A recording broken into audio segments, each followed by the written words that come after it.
नमस्कार, मैं GRS news के लिए गिरीश चक्रवाल। आज के इस ब्लॉग में मैं बात करने वाला हूं सत्ताधारी दल के उन आचरण की जो विपक्ष में रहने पर कुछ और होती है और सत्ता में आने के बाद उनका आचरण बहुत ही बदल जाता है। कल लखनऊ में जो घटना घटी,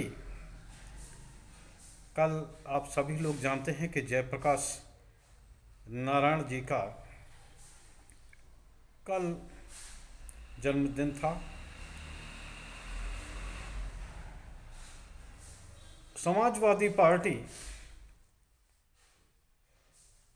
शुरू से ही हर वर्ष इस कार्यक्रम का आयोजन करती रहती है। कल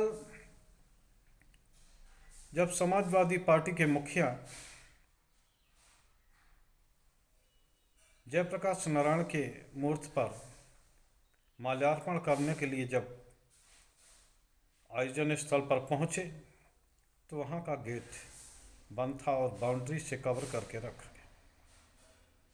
वहां पुलिस भी उपस्थित थी, लिहाजा अखिलेश यादव ने बाउंड्री फलांग कर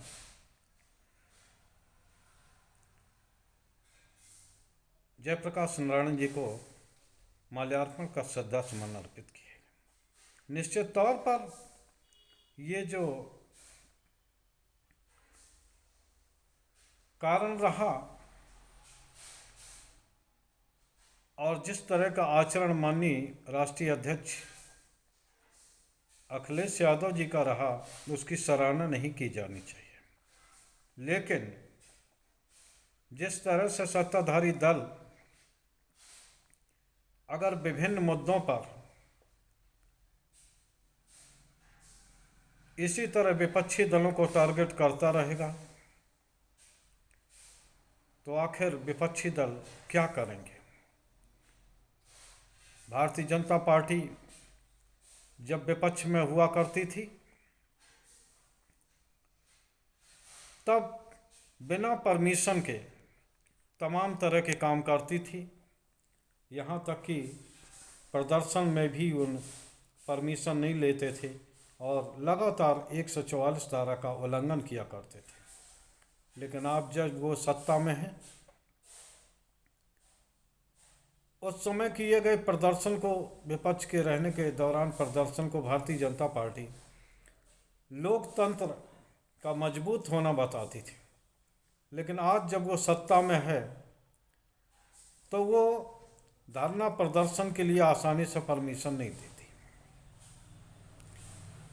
जब 2017 में भारतीय जनता पार्टी की सरकार बनी तो उन्होंने ये कहा था कि जिलाधिकारी कार्यालय पर धरना प्रदर्शन के लिए एक स्थान चिन्हित किया जाएगा, लेकिन जिला मुख्यालय पर इस तरह का न तो कोई स्थान चिन्हित किया गया है और न ही जिलाधिकारी महोदय अपने कार्यालय के परिसर में आंदोलन करने के लिए परमिशन ही देते। जब यही भारतीय जनता पार्टी विपक्ष में होती थी तो धारा 144 लगे होने के बावजूद जिलाधिकारी कार्यालय परिसर में प्रदर्शन किया करती थी। लेकिन अब वो परमिशन की बात करती है, बिना परमिशन लोगों पर मुकदमे कायम करने की बात की जाती है।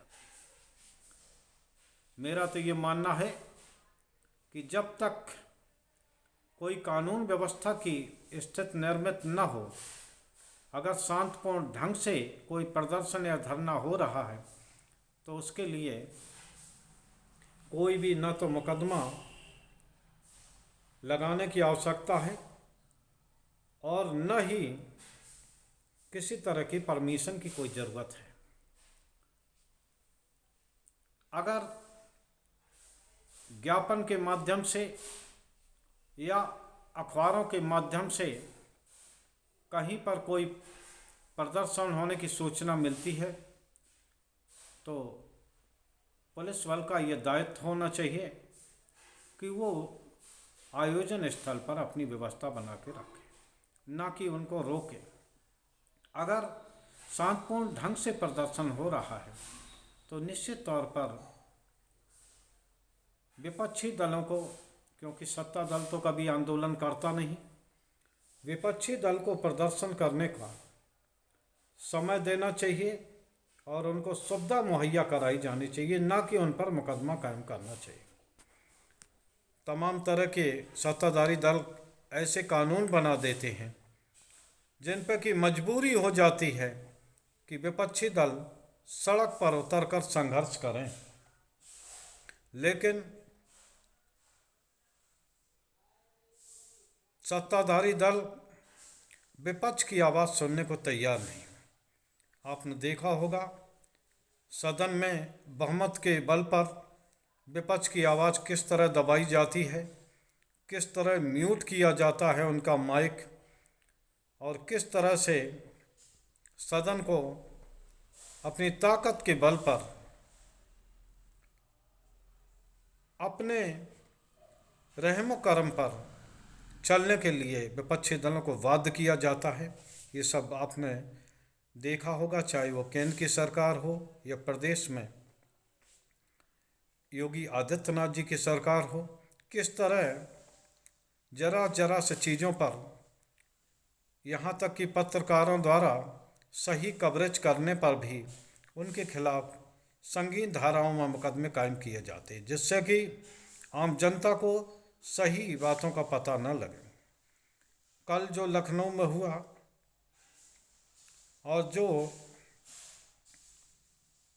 बाउंड्री फांद के सपा के राष्ट्रीय अध्यक्ष को अंदर जाना पड़ा, हालांकि कानून दृष्टि से मैं इसकी सराहना नहीं करता, लेकिन लोकतंत्र के हिसाब से मैं ज़रूर ये कहता हूँ कि अगर विपक्षी दलों को आप रोकेंगे, उन्हें धरना प्रदर्शन आदि नहीं करने देंगे, तो आखिर विपक्षी दल क्या करेंगे। सत्ताधारी दल होने के नाते आपके पास तमाम कर्तव्य होते हैं जिसे आप बखूबी निभाते हैं। आपके पास सरकारी एजेंसियों की ताकत होती है, आपके पास पुलिस की ताकत होती है, आपके पास कार्यकर्ताओं का बल होता है, आपके पास सरकारी मशीनरी होती है, आपके पास तमाम संसाधन होते हैं, लेकिन विपक्षी दलों के सामने अपने कार्यकर्ताओं को रोकने के लिए सिर्फ धरना प्रदर्शन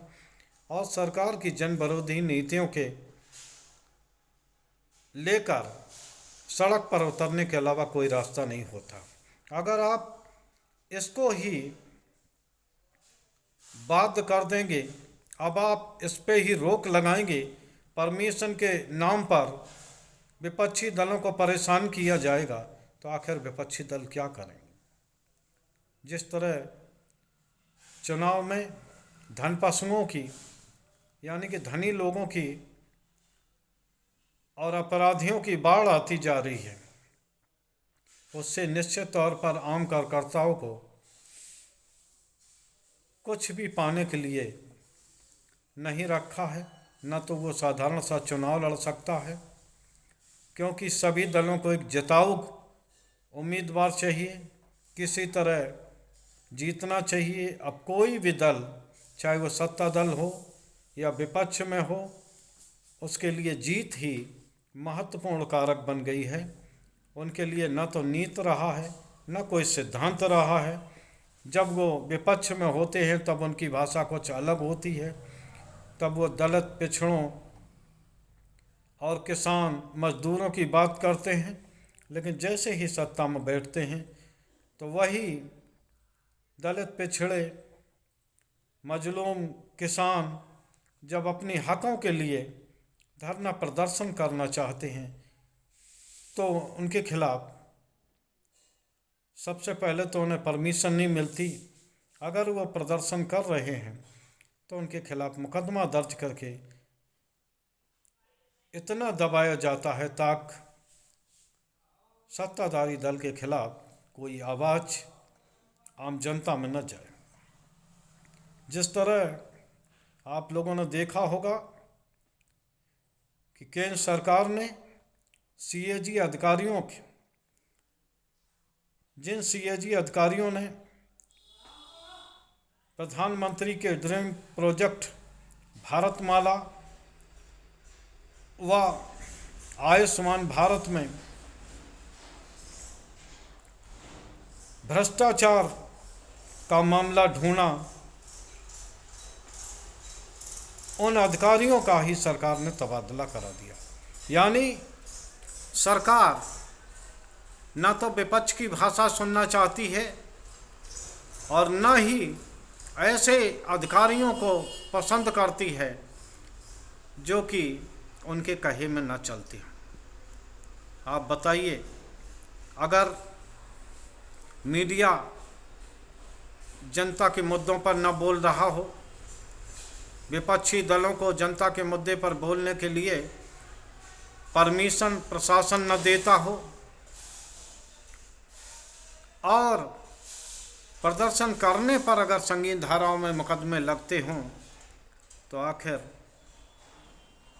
विपक्षी दलों के पास चारा क्या रहता है, या आम जनता के पास कौन सा चारा रह जाता है कि वो अपनी बात को आखिर किस माध्यम से सरकार तक पहुंचाए। मीडिया में आजकल जनता से जुड़ी मुद्दे नहीं उठते। आखिर जनता क्या करे, विपक्ष क्या करे, आखिर वो भी जनप्रतिनिधि होते हैं।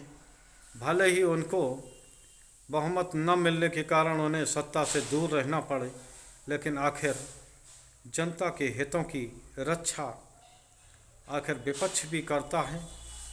अगर इसी तरह का आचरण अगर जारी रहा और जन भावनाओं को यूं ही बहुमत के बल पर कुचला जाता रहा, तो निश्चित तौर पर देश का लोकतंत्र संभवतः बच नहीं पाएगा और उसी दशा की ओर जाएगा जैसा कि इमरजेंसी के दौरान किया था, जिसकी की आलोचना हुई थी, बहुत बड़ा आंदोलन हुआ और लिहाजा कांग्रेस की उस सरकार को जिसने कि इमरजेंसी लगाई, देश पे थोपी, आपातकाल थोपा, उसको मुंह की खानी पड़ी। तो सत्ताधारी दल ये न भूले कि बहुमत के बल पर आप सत्ता में बैठे जरूर हैं, लेकिन यही आम जनता जब आपसे खिलाफ होती है तो धूल में मिलाने में भी देर नहीं करती। आशा है कि सत्ताधारी दल इस बात का ध्यान रखेंगे और विपक्ष को की आवाज़ को भी पर्याप्त महत्व देंगे। आज के ब्लॉग में बस इतना ही। जय हिंद, जय भारत।